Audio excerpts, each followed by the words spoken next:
disputa pelo terceiro lugar feminino pelo 43º Campeonato Estadual de Futebol.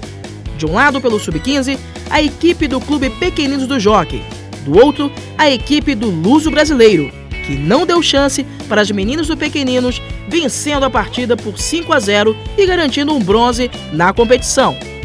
Pelo Sub-17, a disputa foi definida nos pênaltis, entre Centro Olímpico e Juventus.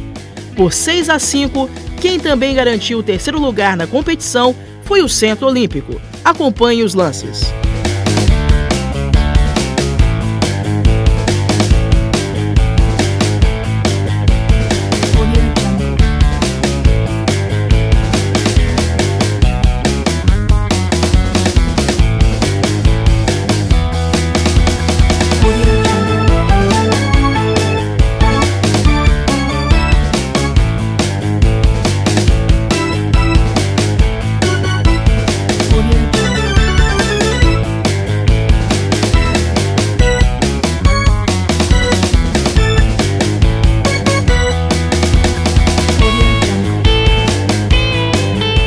A gente, no primeiro tempo, tomamos a posse de bola, a posse do jogo, mas por conta do cansaço a gente caiu muito, tomamos o primeiro gol e o psicológico da gente abaixou.